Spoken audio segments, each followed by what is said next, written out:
Hey, Nick here for another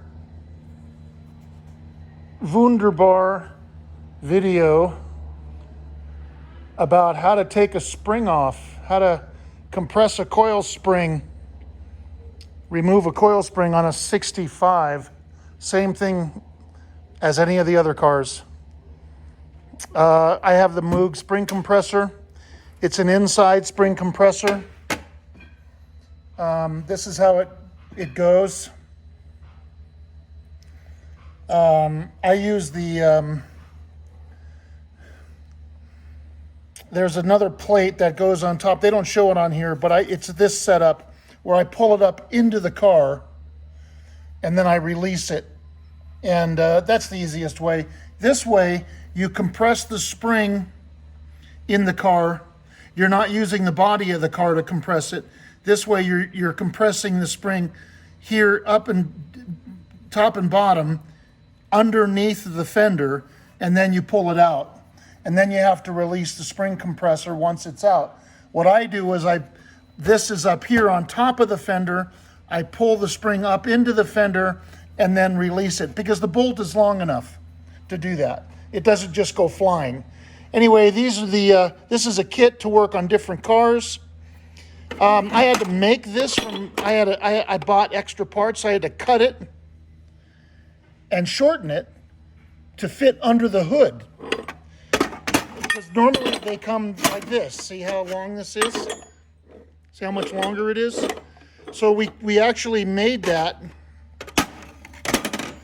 And so it'll fit under the hood when we have the hood on. So this is the kit. Then I'll show you how to install the kit, compress the spring, release the spring, okay? It's not hard. Okay, so we're ready to do this now. I finally got the shock out, the shock absorber. The bracket on the bottom was rusted to the arm and I had to pound it out. I mean, look at this thing, it's really a turd. Yeah, it was rusted to the arm. I had to beat it out with a sledgehammer. Right there you can see, look at that. And then the bushing, of course, these are probably the original. Look at the top bushing, history. Yeah, bad. Anyway, so take one of these, this goes in the spring. Put that here. Now this is the top plate, which goes like that. Now you can go like this, like that. I'm like anal about everything, so I have to have it like perfect.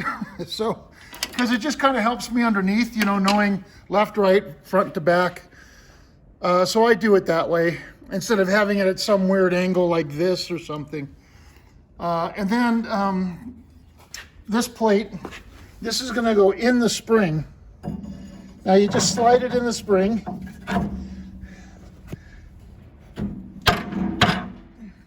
Sorry, got my pinky in the way. Okay, all right.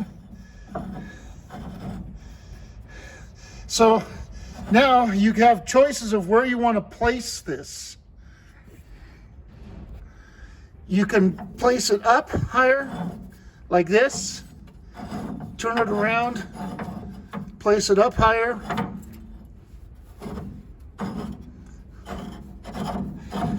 You'll have less spring to compress,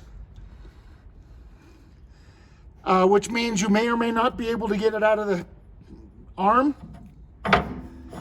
So you want it down lower. The problem with having it lower is the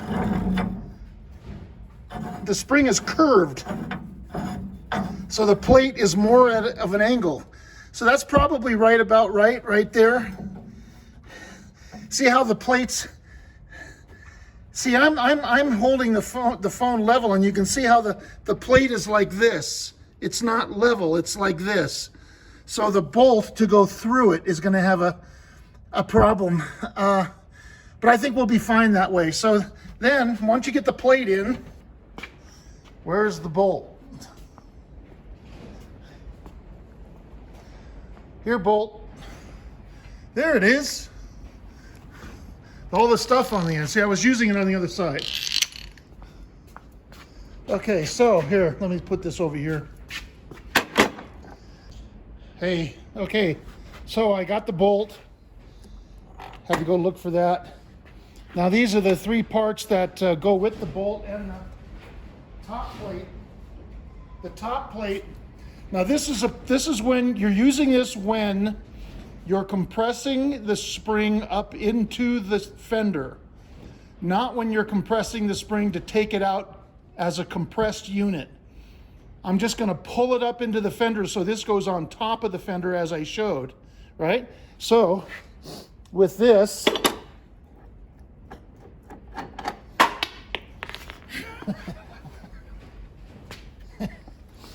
don't do that. Okay, so this will be on top of the fender. This goes on like that. This locks into here, see? And it also locks in to this groove to keep the bolt from turning. So it locks the bolt to the top plate, okay? Like that. So you can't turn the bolt. Then the bearing goes on. Now the bearing, you can see the bearing has half of the bearing body is this sleeve, and then here's the other part of the bearing. You want the sleeve to go down. Now you can see I've had mechanics in the past who didn't know how the bearing went, and so they put the sleeve, the outer body part of the bearing up, and then put the bolt on top, right? And so look what the bolt did to the top of it crushed it. See, now it's still good, but that's not the way it's supposed to go. It's supposed to go like this. This is hardened steel. This is not. So it's supposed to go down like that, and then the bolt sits on this part of the bearing. Okay, it doesn't damage it. So the whole thing goes like that. This thing first, the bearing next, then the bolt. Now, of course, the bolt will go on after you insert this.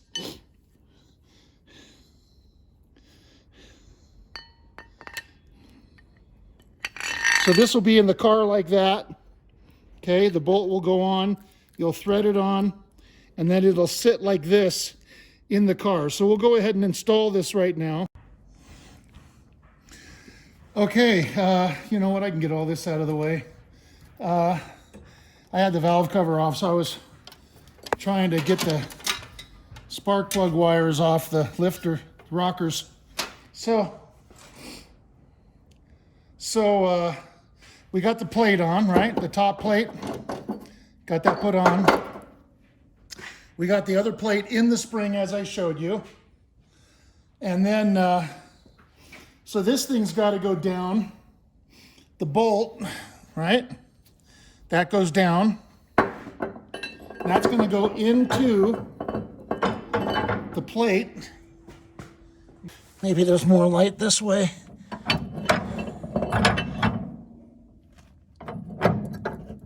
See, I'm having a little trouble getting it through the hole because it's too far down.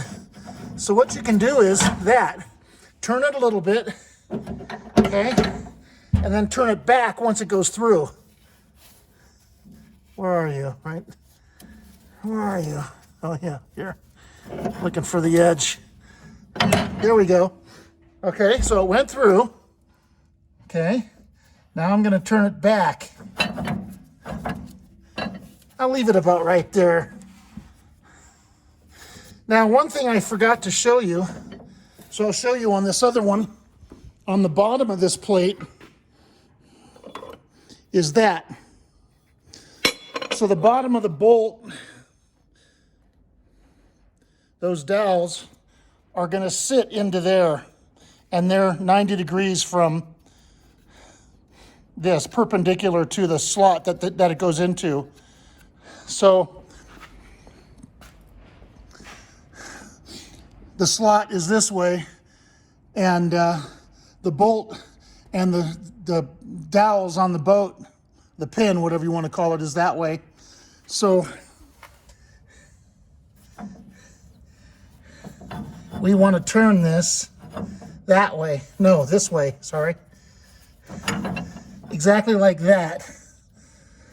So now those slots are this way. Okay, so if I pull up on that, it's going to lock in like it did. There we go. Locked in place. So I'm holding up on that. So now, let's put this in first. Okay, that goes on first. Locks in place. Then the bearing, okay, with this part up, not that part. This part up, okay. Now I've already greased it. I could have shown you that. I've already put a bunch of grease, a bunch of Moly suspension grease on it. I put a bunch of that on there. I did that when I did the other side, and there's enough left over that's on here now, so I don't have to worry about it. Screw that down.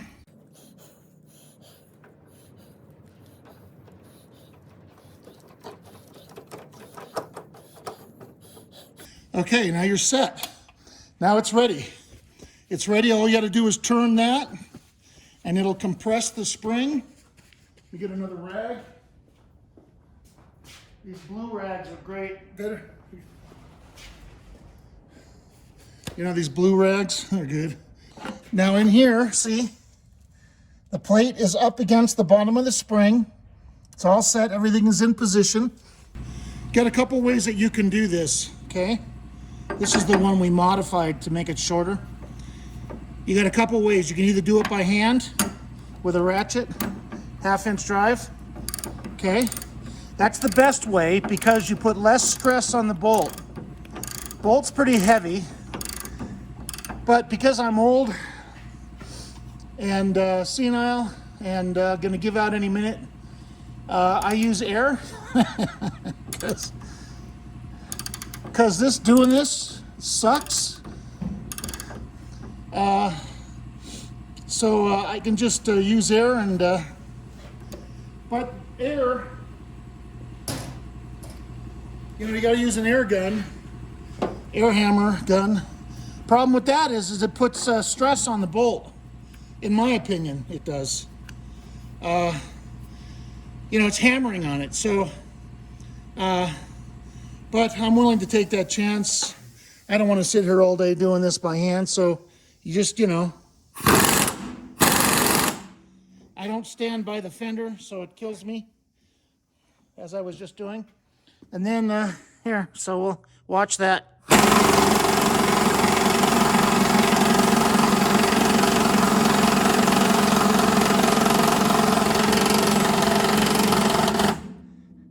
Now, where's my light? Here it is. There's a lip on the arm in the back. See, it's come off that lip. This came off nicely. Usually, when they come off the lip, they go boing like that, and it scares the you-know-what out of you. So, this didn't do that. The other side did. The other side did that. So anyway, hey, this is, oh, let me get my light again. This is out. It came out. So I can pull the arm now. Okay, so we'll do that. So I have that all ready here. 3/4, yep. 3/4 long extension. Hey, you guys got to get one of these, man. These long extensions, I use them for everything. The steering column couplers, this. Okay, that's the best I can do.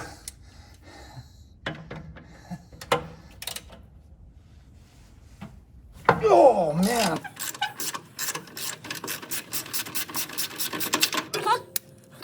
There's a washer under it. I don't like having my hands in there. Now the other bolt's hard because the spring is in the way. Yeah, it's in the way, so see if I can get this in there. Yeah, there we go. Okay. Don't tell me that was loose. No, that's just not on. Okay, there we go. If I were to break right now, I'd break my hands. Probably kill me.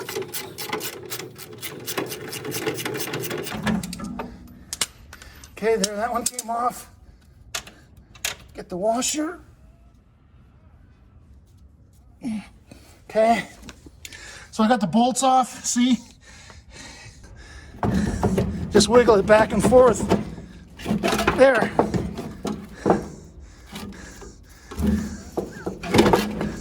There it is. Let's go ahead and release this. Okay.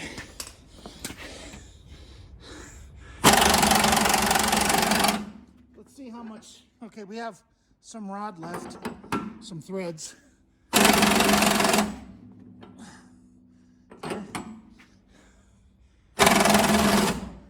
Okay, that's it.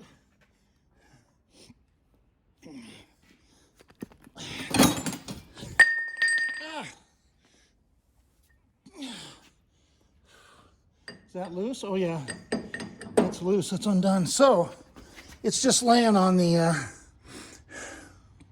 sway bar. Yeah, loose. So, pull the bolt out. Oh, it's not completely loose. There goes the bearing. Top plate. The bearing went somewhere. Went down in there somewhere.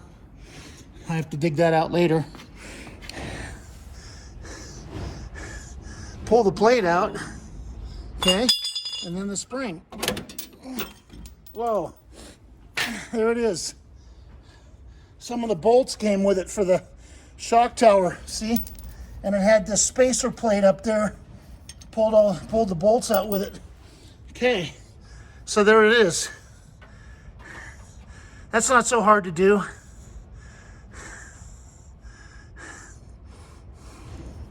Just need to know how to use this tool. Here's the upper control arm.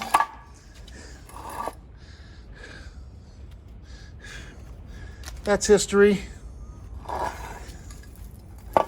Shaft, bushings. There's no rubber here. This is all steel. There's an O-ring in there, but other than that, upper ball joint, which is history. I shouldn't be able to do that with it. But the arm is good. Okay. Thanks a lot, guys. Good luck.